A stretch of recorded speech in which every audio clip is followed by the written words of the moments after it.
Hey everybody, welcome back to the Anthony and Todd Show. I am still Trevor. I am still Laquifa. LaFonda. LaFonda is the name I think I gave for some reason. And we are back with our best tracks of the year list for 2018.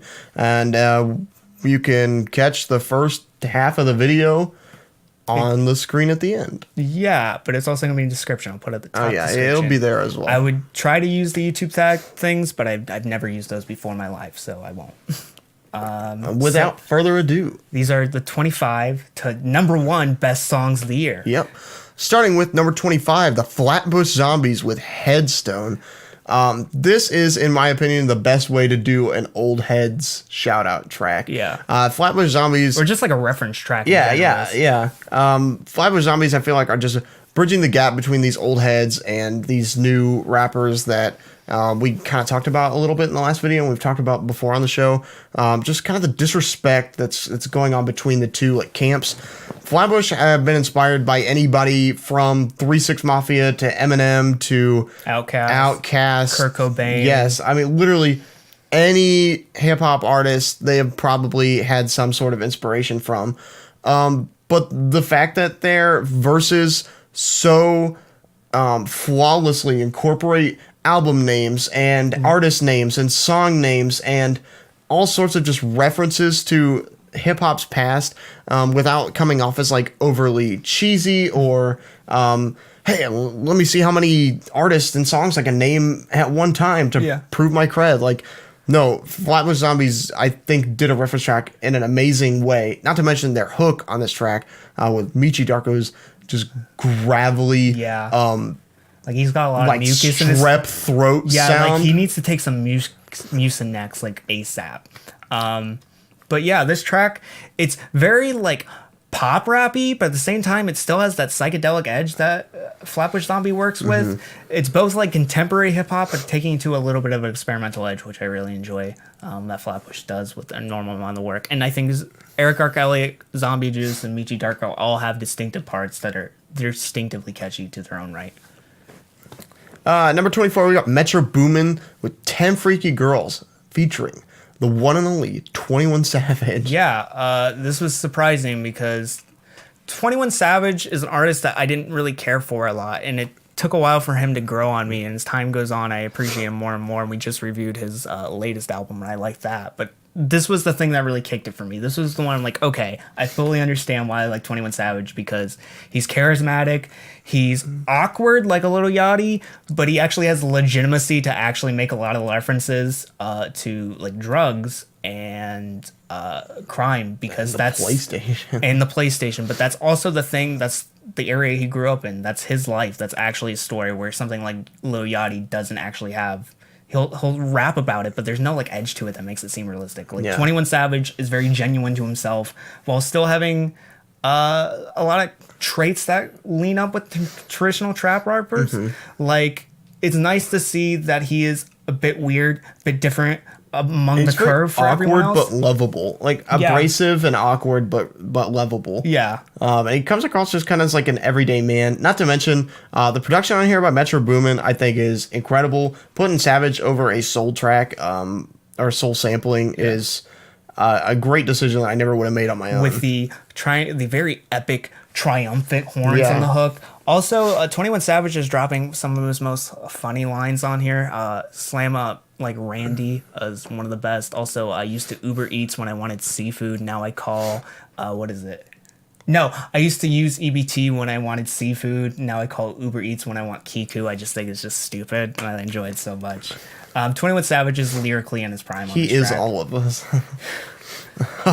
At number 23, we've got Denzel Curry with CLOUT COBAIN. Yeah, Denzel Curry provides a track that's critiquing fame and the harshness of how fame can be on artists in an age where we hear a lot of these tracks, but this is the one that resonated with me the most because we actually get a representation of the struggle.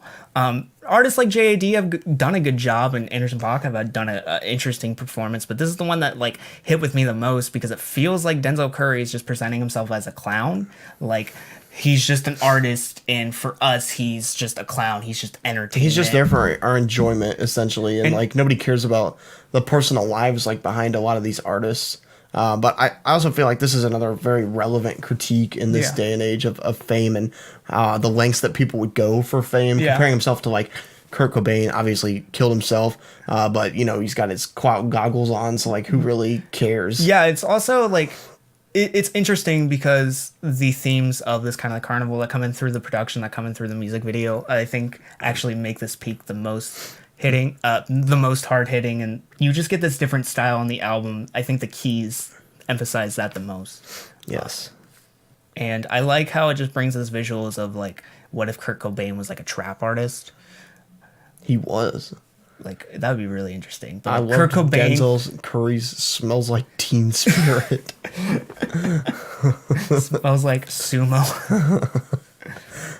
Number 22, we've got Jack Stauber's Dead Weight. Yeah, Jack Stauber makes a fantastic lo-fi ballad. One of the most charismatic performances I heard all year, about how Jack is kind of isolated to a point. He's trying to like go out into the world, but he can't. Like, he has to alleviate this like anxiety and pressure, so he just locks himself at home and makes music. This track's very representative of the sound that Jack Stauber works perfectly in, and that is lo-fi. Like, lo-fi is his character. Like, it fits it to the T, because it is awkward, it's strange, it's like, it's off. Like, the fact that the mixing is a bit low and the aesthetic is weird, it emphasizes what Jack Stauber is, and that's just a bit off. How the lyricism is presented, how how Jack Stauber feels like his head's just huge and he's just gonna drop down like dead weight, meets that like perfect aesthetic of something's not right beneath the surface. The fantastic synth work that's on this, I think, is great, and this is one of the tracks of the year that like shows like you can do this very like DIY lo-fi aesthetic right, but it has to meet your persona. It can't just be for like either just for aesthetic purposes, or either just for money purposes, or I guess expense purposes would be a better way to put it. At number 21, we've got Kero Bonito's Only Acting. This track reminds me, as Vincent has said multiple times, Kero Bonito reminds me of Don't Hug Me, I'm Scared for Weebs. And I think this just perfectly encapsulates that statement, because if you've seen Don't Hug Me, I'm Scared, it's like very TV show-esque, like very like kids it's show. very like staged, like puppet, like what goes on behind the scenes of like Sesame Street kind of thing, but without like explicitly like showing actors or cameras, that kind of thing. But this song, Only Acting, reminds me of like it's basically talking about how like somebody is just pretending to be like their way that they are, only acting, delivered in that very like cute, poppy style that Kero Bonito is like also known for. Also in the sense of someone gets so sucked into a role that they can't escape. Like Heath Ledger as the Joker. Like you just can't escape the role, and your sense of reality is off. So like, what part of this was the writing? What part of this was the script? What part of this was the role? And what part is actually me? How should I act in this scenario? But it also feels like it's the beginning stages of that, because like the bubbling like underneath, like almost something ominous below, like the very like plastic sounding synthetic production, and then is almost like that role taking over the person's actual life. Yeah, like how you have these like ripples of distortion that pop up, and these weird like screeches that come through, like it seems like you're just like mind is being bent. It's scary. Yeah, it's really interesting. It's more of a rockier track than they've made before, and I actually enjoy it because I think the guitars is actually what makes, and the fact that they can be distorted to those weird lengths actually make it interesting, the most interesting part. Yeah, it's a lot of fun, but also like kind of spooky. Yeah. At number 20, we've got Tropical Fuckstorm with You Let My Tires Down. Yeah, this is just a very huge song. I know you didn't listen to this album, but the reason I demanded to put up so high is because I feel like this is very dystopian in nature. It's like if you turned up our actual world and like the weird oddities in it up to 11, because it references shootings, it references drug use and all these weird patterns in this one girl's life, how her family life's poor, how she's in jail, all these terrible things, and how this guy is trying to have her in her life, but every time he relies on her, she lets his tires down and basically lets all the air out of him, and he tries to do anything for her, but he can't rely on her. And it's essentially heartbreaking, but not only is the playing great, not only is this wall of sound that I'm being punched with all the production amazing, but just the grandness of just the world that is being built in on this track. And that's not a lot. That's like one of the most important things I enjoyed, not only about this track, but the entire record it came from. Number 19, we have Anderson .Paak with Bubblin', chosen again single in favor of any of the tracks off of Anderson .Paak's Oxnard. Bubblin' was released back in like February. It was released pretty early in the year. June, April or May. Yeah, I guess so. Yeah. It was released pretty early in the year. But I think here it solidified the fact that Anderson .Paak was like growing as an artist since his Malibu record in 2016. This just felt like he was finally like building off of that like charismatic character that he had built up for himself. Yeah. And a track that was like very braggadocious and like all about money and fame and fortune. Yeah, but he has his own quirks. Like my Yes. favorite part is like, I'm gonna need all the fries you can give me, where he's just literally going to this like fast food joint, just asking for food, and he manages to turn that into a flex. Not only to mention the very classy sample that's in the back, almost like heist-like. Reminiscent of like almost like an exploitation film of sorts. Stuff. I think it's the strings that do it. And, but we get this character or this charisma that Anderson .Paak hasn't really been able to match up to since No Worries, because I feel like certain production or certain ambiguity and certain oddities just make his already unattainable charisma even more unattainable, to the point where you just can't be Anderson .Paak. Like, he just seems like this almost like untouchable figure. Yeah. Like, you can't outclass Anderson .Paak. You can't outstyle Anderson .Paak. He's just so slick. Yes. And just, I don't know what the term No, is. those are all incredibly true statements. Slick is probably the best one. Yeah. He's just so slick. He's just, I don't know. He's styling. He's the Humphrey Bogart He's of just hip hop. styling. Yeah, I think that's the best point. He's just very charismatic, and he makes it his own on this track. It's braggadocio done right. Yes. At number 18, we have U.S. Girls or Us Girls. Us with Girls. Pearly Gates. Yeah, Meg does a fantastic job with the lyricism on this track and the production. The fact that this is such a ridiculously poppy track for something that is so deeply depressing. It's really good storytelling as well. Fantastic storytelling, and something I think U.S. Girls succeeds in very well. But the fact that it's talking about how this recently deceased woman is at the pearly gates, but in order to get in, she has to have sex with St. John. I believe St. John was the one that's referenced in the track. But so in order to get into the pearly gates, she has to open her pearly gates, and reference the fact on the track how at the end of the day, you're just some man's daughter, and how nothing really matters. And it's basically representing this very power struggle that's usually represented in gender roles, and how men abuse their power to sexually abuse and harass women. And I think it's very, very politically needed song in this era, when we have political figures like we do, but also very pop centered, almost like 90s, early 2000s. Very like a 90s ballad. I mentioned it before. It reminds me a lot of like the storytelling of Big Black Horse and a Cherry Tree. Yeah. Like just how I think that song is so like dumb and ridiculous, but it's got that like bar crawl kind of poppy feel. Like a bit of grunginess. Yeah. There's a grunginess. It's a little bit this, grimy, like, but like not in the way that we describe grimy in any other tracks. It, like I said, it just Like a little reminds bit me of of like a dust. very dimly lit like bar. You know, the kind with the stained glass windows and the green lights over the pool tables, Yeah. and like Frasier style. Like, but this is like very, that's just what that reminds me of. Is like, that's just the sound that this gives me. And that invokes like so many very vivid images to me without actually ever mentioning these things. Yeah. It's just the sound that it captures a sound so well. Yeah. At number 17, we've got Pusha T. If you know, you know. I'm just gonna put my tweet on screen. I'm not gonna read it off. It's just gonna remain there. Lowe's, you have an opportunity. Definitely a marketing ploy. You have an opportunity. I gave you a free ball. You should listen to me. Other than that, Kanye West actually produces this track and provides some of the most abrasive I don't know, abrasive, sharp slicing to something that is kind of high pitched and nasally, at least vocally. The sample sounds like SpongeBob. Yeah. I cannot lie to you guys. But it's the cutting of it with the it seems kind of abrasive in a sense, and it's the fact that this thing is very kind of soul or smooth like, but it isn't. I think that's the element Pusha T works in. Something that is kind of traditional to something you would hear in like the 90s.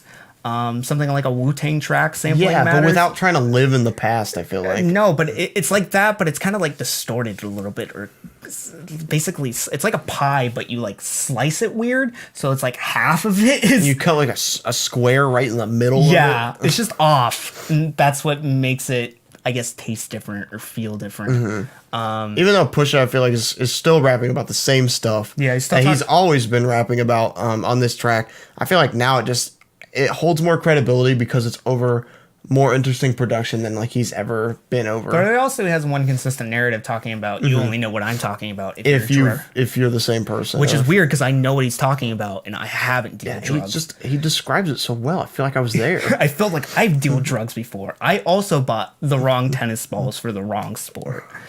Because drug dealing is a sport. It will be in the 2020 Olympics. And Pusha T will earn a gold medal. I hope so. Number 16, we've got Kids See Ghosts with Feel the Love. This song, I think the best way to fit it is, at first, I didn't understand all the elements that are in it. I think Kanye West performing the drums, like he just screeches the drums. I didn't get it. But the whole entire point of the song, I think, is to be lyrically minimal, but have one anchor to hold off this strange ed that's supported by this very just simplistic synths and drums, and that's about it. So it starts off with Kid Cudi just doing Feeling the Love, just doing his normal kind of moany performance with "I can still feel the love," and then you get this Pusha T verse that anchors the track down in reality. So you only get this short Kid Cudi bit. So you're just like, oh, that's the hook, and then it's a normal size hook, and then you get Pusha T, and then you're like, okay, it's time for another verse. No, Kanye's just screaming the drums. It's like, oh, will this go on to another verse? Oh no, instrumental breakdown with Kid Cudi's like high-pitched vocals, like almost synthesizer or vocoded, like what it feels like. And then you get into more Kanye and drums and Kid Cudi doing that one line repeatedly. It's trying to push the ends of hip hop and seeing what will be the most catchy. It's almost like, okay, we know that like Little Pump is kind of the edge of where you can take this like repeated, or Little Pump and Play Bacardi is where you can take this repeated edge of how like simplistic you can make a track. Let's see how far we can push that past that. And that's what I really enjoy about this track. It's the most experimental track by far. But it also feels like very formulaic as well. Yeah. And like what will be the most catchy, scientifically proven. Yeah. So yeah, it's actually a really fun collaboration. Yeah, and it was unexpected, and that's what I wanted from this collaboration, something I wouldn't see. Number 15, we've got Scallops Hotel with Private Temple Hours. So this begins our meme section, I guess. Featuring Young Man. So Young Man is the alternate persona of MC Paul Barman. Scallops Hotel is the alternate persona or ego of our art rapper Milo. And both of them have put out works that I think, or at least projects after this, what we both really enjoyed. And I at first, I didn't understand this because I didn't understand who MC Paul Barman was. Like, I didn't know his shtick. I didn't know who Young Man was. I was just very confused on what this gimmick or what this flow was. I thought he was being serious. It seemed like it just, because I didn't have any. It seems like he wasn't joking. Yeah. But it's a huge joke. Yeah, like, the more you get into it, it's like, oh, and you understand the artists that are behind this. This track is very lo-fi. It has very simple jazz keys and very flat drums. The production's super lo-fi, just, like, immensely lo-fi, super basic. And you get Milo, who's at his most, almost, like, philosophical lyrically pulling it's out. It's just extremely abstract, like to the point that it really doesn't mean anything. Yeah. And he's talking about the private temple hours, which is this ridiculously catchy whisper hook going to MC Paul Barman, who's just completely strange and weird, and I just don't understand it. But now looking at it through the edge of what his artistry is, I find it really endearing and passionate and fun and ability to take risk. It's just this strange performance that's just out there and weird. And the fact that it ends with this huge drum beat that's loud and it scared Trevor the first time he listened to it. I think just in the fact that he screams ridiculously, like he's just going so hard in the studio. Completely ruins this like front of philosophy that they're trying to put off here. MC Paul Barman just screams in excitement at the end, and for something that's such completely ruins it. They're like, all right, cut the track. Something that's not only a quiet track, but a quiet mixtape too. Like that thing was incredibly quiet, and then you just have this one like loud, sharp moment to it that like just rakes your ears a little bit. I find this track to be just very hypnotic. A lot of his verses a lot of the lines that are saying. A lot of the lines that were on this, me and Trevor heavily repeated in this year, and especially the hook, private temple hours, is fantastic. Oh, yeah. Number 14, we've got Sophie with Face Shopping. Yeah, Sophie talks about kind of how, in the current age, how we present ourselves, whether it is through photoshopping or things like plastic surgery or makeup, actually make up our persona, and we don't feel at home without them. And how that's kind of bad and how it could be good, but it's mostly bad and presented in this bad way. But this track manages to be both of the things that Sophie is, and that's like really abrasive, but also really angelic. Like the freaking breakdown that's on this, I feel like the vocal feature that's on this is just in the clouds and just screaming at me. While we get these lyrics from Sophie that are kind of pitched down and very kind of almost hard to hear that are in the background and just going off, while we're getting these ridiculously catchy lyrics thrown up. My face to the front of shop, and it's just all over the place. This track is just hypnotic and it's lost in itself. I think that's really interesting for something, a concept of how you kind of lose fate of what you look like and what your reality is, and how that could be bad. Yeah, I just find it to be just a really complicated track. Just so many ends and layers to it that stack up, but they all manage to create one solid image. Number 13, we've got Ski Mask the Slump God with Throwaway featuring Ronnie J. Ski Mask was given this throwaway trap beat that's just so stupid. It's just like there's no distinctive. It's super generic. Anybody on the face of the earth in the trap realm could have taken this beat and made like an actually serious track out of it. Yeah. But Ski Mask himself realized that this was a throwaway track, and he made a song that was so dumb that he just assumed that no one would ever listen to it, and it ended up being one of the funniest and most bizarre tracks of the whole year. Because this track's not carried by production at all. The production's negative, so Ski Mask makes up for it by being his most absurd self yet. Nothing that is said on this track is intelligent. There's no intelligent statements. There's no correct statements that are made at all. And it's just Ronnie J with his weird autotune vocals cutting off the almost ODB-like vocals that are presented by Ski Mask the Slump God. And it's just a weird pairing because Ronnie J really doesn't have that much performance to him, but I think the fact that he's just more quirkier than ever, just throwing out these like dumb lines on this cheap autotune performance just makes them interesting. And the fact that this thing's so melodic, it just gets stuck in your head with the I'm a fuck on your mama. It's just great. At number 12, we've got Janelle Monae with Make Me Feel. One of the most like funky, soulful, almost disco inspired, but like more club inspired, 80s club inspired. I would say Prince.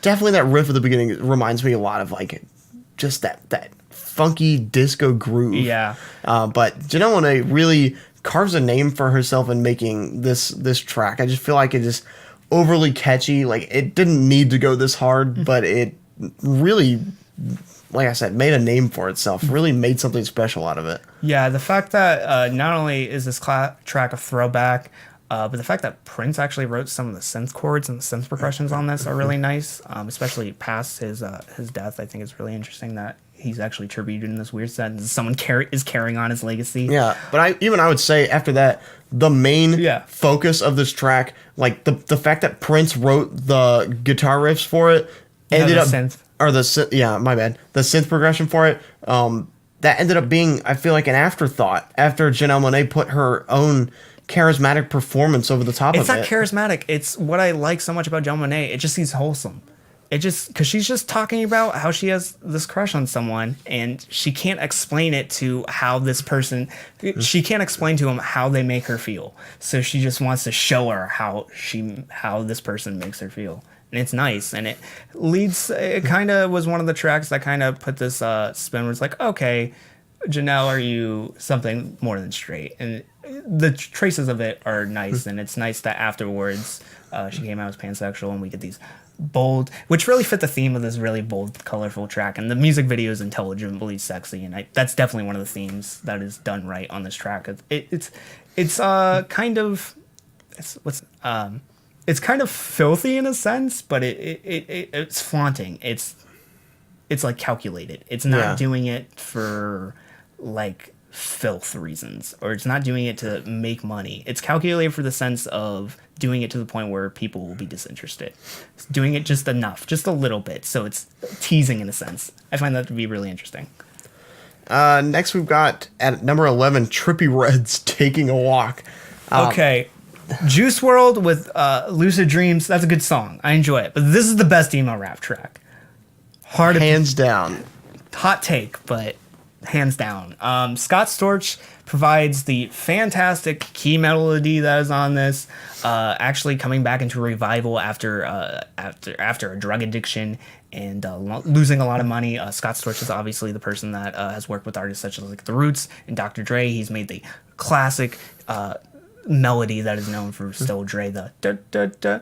And he provides another classic melody with this piano that's on this track is great. But Trippie Redd, what he does so well is he's showing the shade of emo rap that's good, and that is the very melodic, very saturated, and very bright version. The lyrics you can present us can be the edgiest or stupid thing possible. Like, it doesn't matter. But as long as you're giving us an emotion that isn't just screaming, as long as there's, I guess, passion, or as long as there's melody to your voice, as long as you're trying to hit at least pitches right and do some type of performance, I think it's good. And the lyricism on this isn't super abrasive, besides how Trippie Redd says he wants to kill himself every like 5 seconds. It all comes off almost as like a parody of like emo rap in and of itself. Yeah. I mean, in the way, the carefree and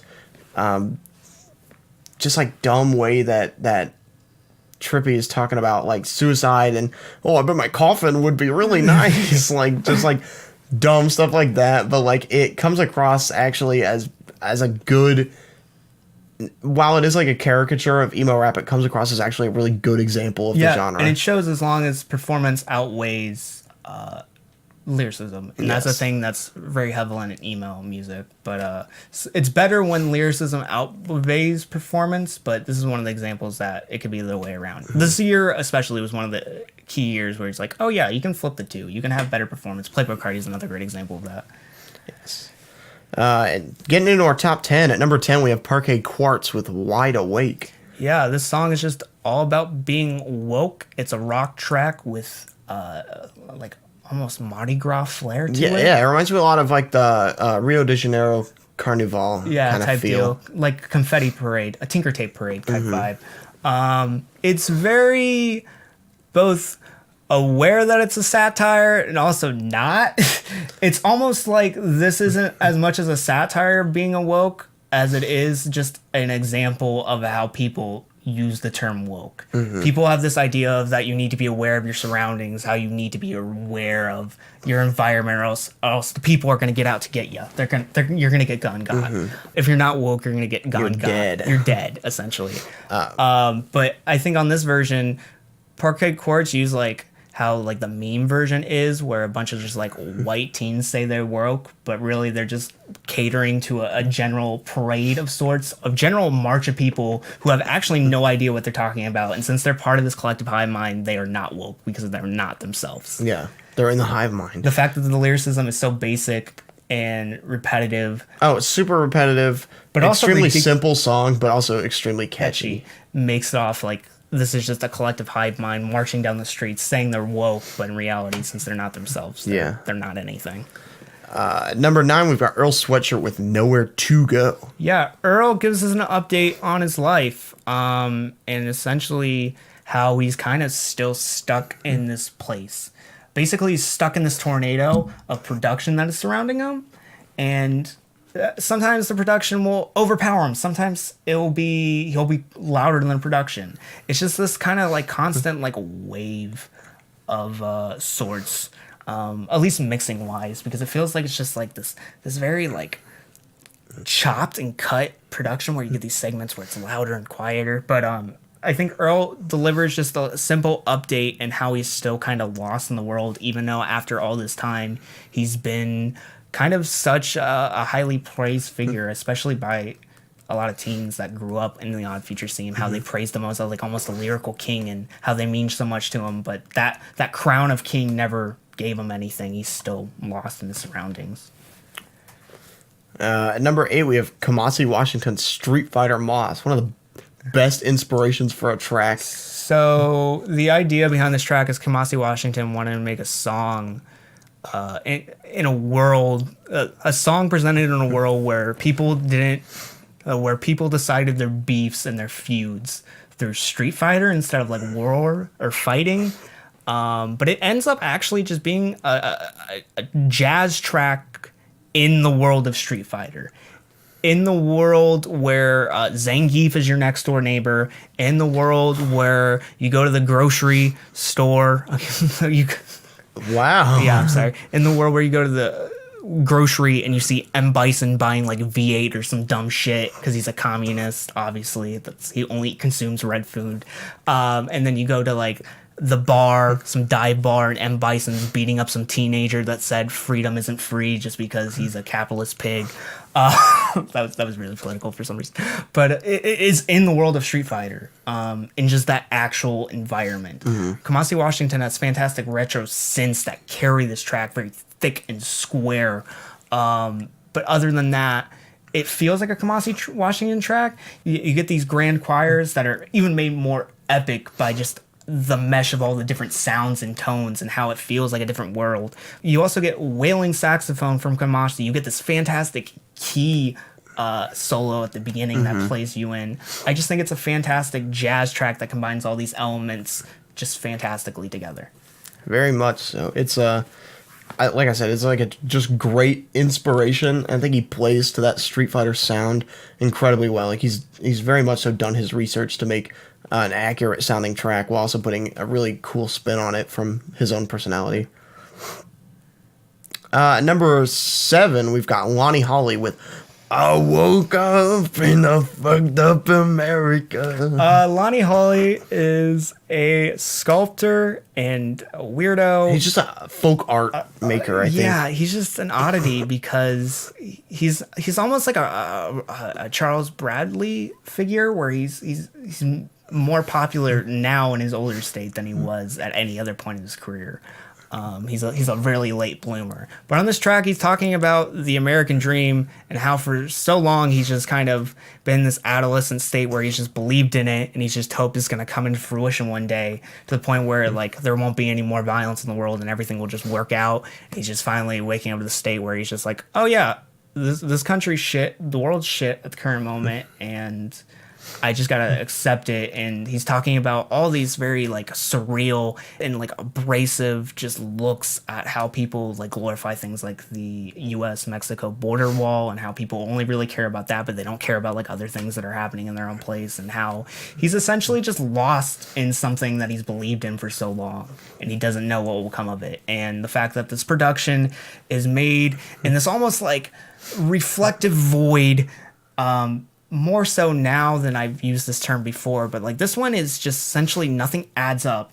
You get these harsh tuba performances that blow out your ears and they come in at almost at random. You get these very offbeat drums. Just nothing in the production makes any sense. It feels like it's just like completely just offbeat completely offbeat as Lonnie just goes off on this tangent of how he's just lost. He just wants to find some hope, but nothing will come. Yeah. Number 6, we got Jean Grae and Quelle Chris with Ohsh, featuring Hannibal Burress. Yeah, Hannibal Burress actually delivers another great rap feature, which is weird. Very funny. In addition to Orpheus, Morpheus, Dorpheus. But yeah, it's very absurd and it's stupid and it's offbeat. But Hannibal delivers a very absurd edge to the even absurder Quelle and absurder and more offbeat Quelle Chris, who essentially just makes this huge braggadocious track at the beginning saying, get bags bigger. What is it? Get more bag? Bags bigger than Chris D. But he is essentially just killing his verses. He's more strange than he ever was. Like, I thought you couldn't peek past being you is great. I wish I could be you more often. But he did. He's even stranger. And even that, the fiery Jean Grae, who just, like, hammers in this nail. Hammers in this nail, driving just very, very, like, driving this very just straight to the point, punchy performance at the end is great. I think her atmosphere actually brings legitimacy to Quelle. It's like, you needed that ending, or else it would just felt like too shapeless. Jean Grae, her performance really keeps Quelle and Hannibal in a shape. She's like the outline to the square of sorts. If not, your jello would get everywhere. Yeah, the strangeness would just kind of leak out without really having like an end cap to it. I think this song is just really fun and bizarre and played off with just the right amount of like quirkiness, and it works really well with like the sample that they use, all the different like movie clips almost. Yeah, how the hook is just basically just spliced words over and over, just saying "oh shit." I think it's fantastic and adds like a sense of rhythm, which is off too. At number 5, we've got Idols with Danny Nedelko. Yeah, this is the most unifying track of the year in an age where we don't really think other people that aren't our nationality are humans. I think this is one of the tracks we kind of needed this year, because this is it's a punk track that has that sense of catchiness to the point where you feel like you need to sing this song in a crowd, and as someone who's experienced the song live, it's perfect with the crowd. Like, it's immensely catchy, but it's also talking about subjects that are talking about how Joe Talbot relates to all these other people, making reference to the Heavy Lungs frontman Danny Nedelko, and how he is an immigrant in Britain from, I think he's a Ukraine immigrant, but how he's actually his friend, and how all these different people in Joe Talbot's life actually relate to him. And while they're not from his country, they're from a different country, doesn't mean they're not humans, and then doesn't mean they're anything else but their friend or his brother or his blood brother or whatever. It doesn't diminish the role just because there's something else or they're from somewhere else. And I think talking an ode to immigration and acceptingness of that we're all humans and that we can all get past that is a song we really needed. And especially this fantastically catchy, almost like throwback to almost like Ramones in a sense, where they're just completely just pinpoint lyricism that just like hits the nail on the head with their catchiness. I think it's great. At number 4, we've got MC Paul Barman with "Believe That," featuring Open Mike Eagle. MC Paul Barman, this is just his thesis statement for I think his work in general. I think Trevor's coined the sentence the best. MC Paul Barman believes that words are free, so why not use them all? Yeah. And that is essentially just this track in a nutshell. MC Paul Barman, a teeny bit offbeat, but trying to fill these gaps in with as many words as possibly can. I almost think that "Believe That" is probably his most like normal track, and his like most on beat track, because like I think Paul is just completely like off the wall every time he performs. He's cramming as many words as he can. He's literally just speaking over a beat. Like, it doesn't even matter if it fits.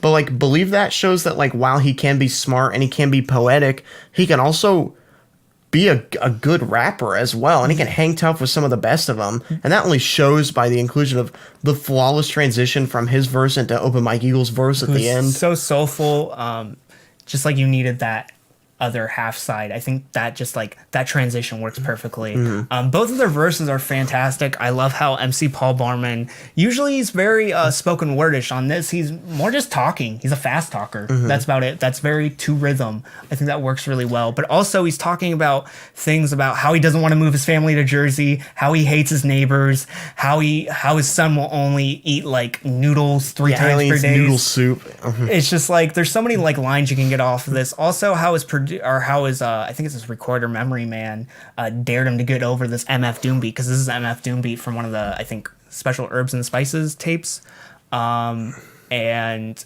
challenged him to beat and how it will fit his flow well, and it does, especially. And then you got Open Mike Eagle, who comes through with this absurd bars at the end, even more absurd than stuff MC Paul Barman was talking about, because MC Paul Barman is just talking about his life, and Open Mike Eagle talks about like wrestling. He talks about you can call it Sin Cara. I can tell it's Hunico. He also talks about what does he say? If I was a preacher, I would use tap water, baptize children. Sparkling water would cost millions. Yeah. I would never miss a cool meeting with Saul Williams.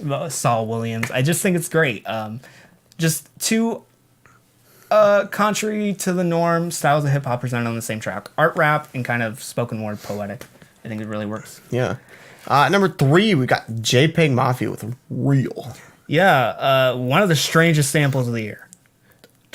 Honestly, one of the most inventive, because I think anybody can rap over a Wu-Tang beat or an ODB beat, but not anybody can rap over a beat made specifically from ODB's like throat clearing ad lib and made into a fully produced, like fully realized track. Yeah, I think that's incredible how it's all spliced together with the is great constantly throughout, and how on this track Peggy's essentially trying to establish himself as Real, not only delivering some of the harshest performances, but some of his best lyricism.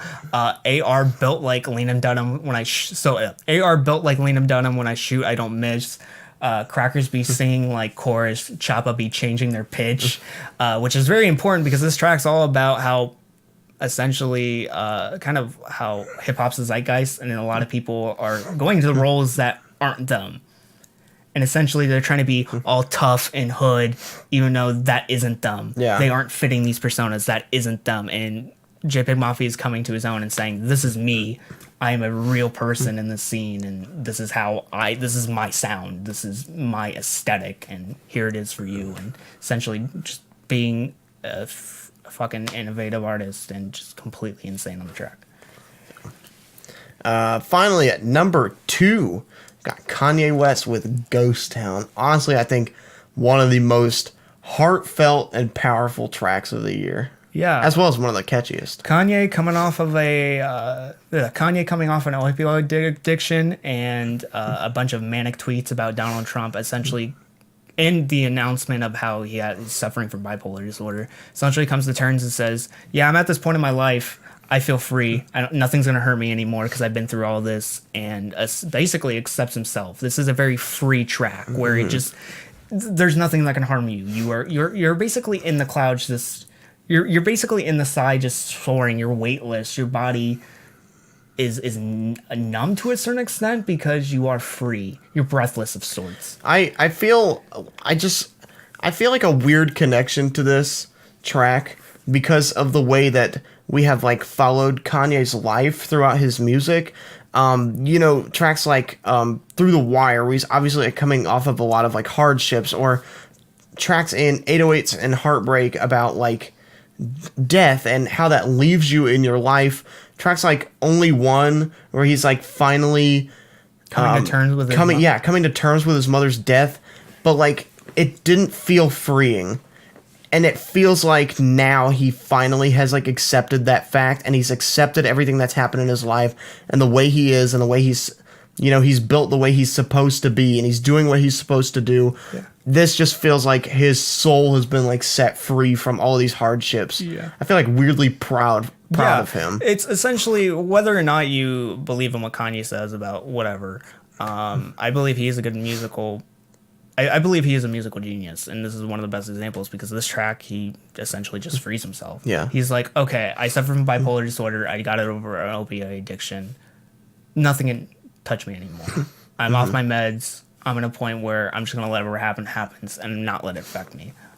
And especially with working with people like Kid Cudi, who's also been in that place of dark times recently after being in rehab and having suicidal thoughts, and especially hearing him on the track and hearing those two forces combined after a little while, and the fantastic 070 Shake outro and the nice yelpy Party Next Door intro, I think is great.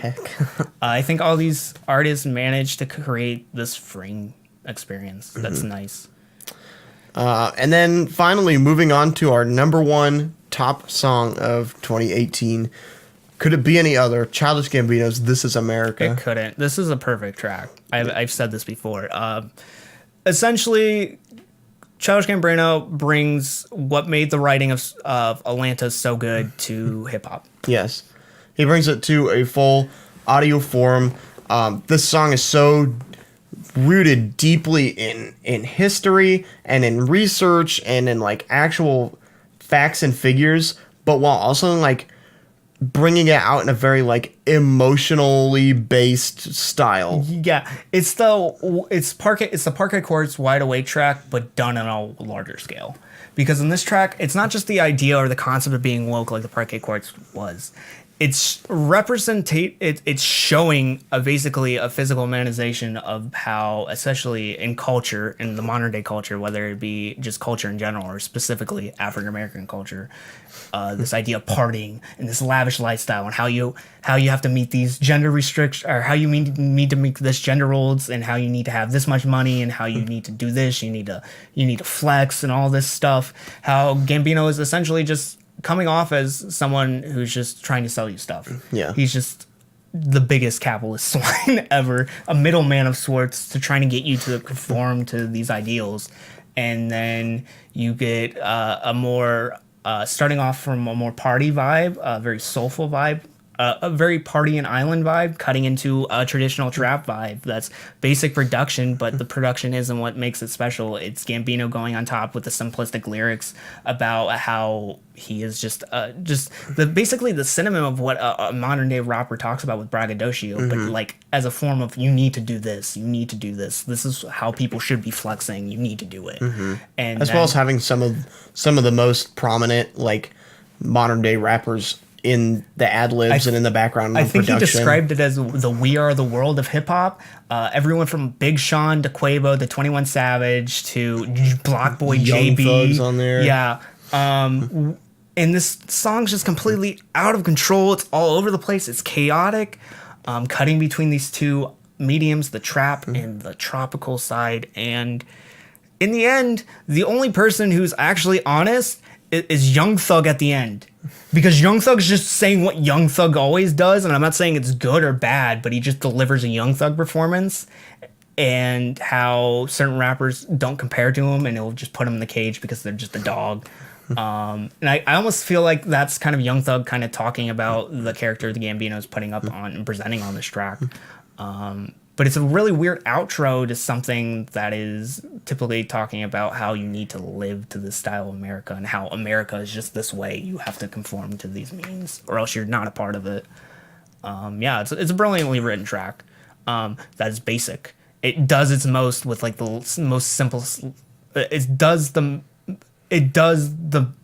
boldest expression of ideas I heard in the track this year by doing the least amount that it possibly could. It seems like the least amount. It has the least amount of distinguishing elements, but it does the most work, and that's what makes it so special. The writing is super repetitive and catchy and minimal. The production for half of this is trap. The only really distinctiveness is the guitar in the beginning and the choir vocals that appear in the ad libs. But other than that, it's very minimal and down pat, and it's all these elements that combine into this weird shape that make it so strange. Yeah. Even though they're all comprised of these simple shapes.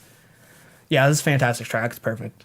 I don't care. This is probably the only track this year I would probably proclaim as perfect, but I think it's written incredibly.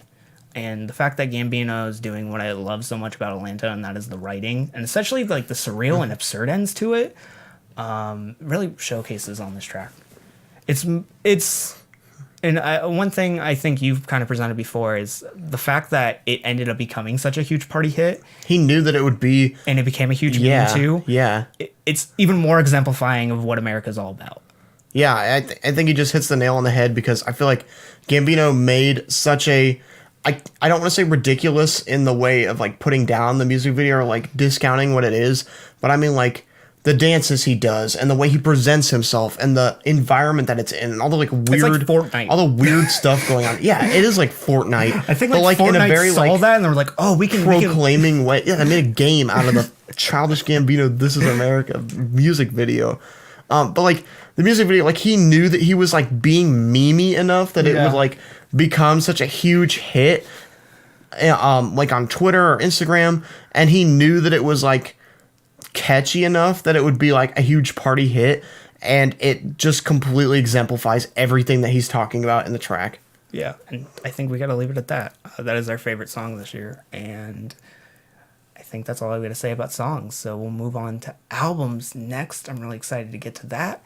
And if you want to watch another one of the videos on screen, I want to put our last segment of the 51 to 26 best songs of this year, or of 2018. And we also, down below in the description, we have links to a podcast we host every week, the best of the show in audio form on Apple Music and Spotify, and our various social media down below. But until next time, guys, I've been Vincent. I'm Trevor. And see you, boys. Bye, everybody.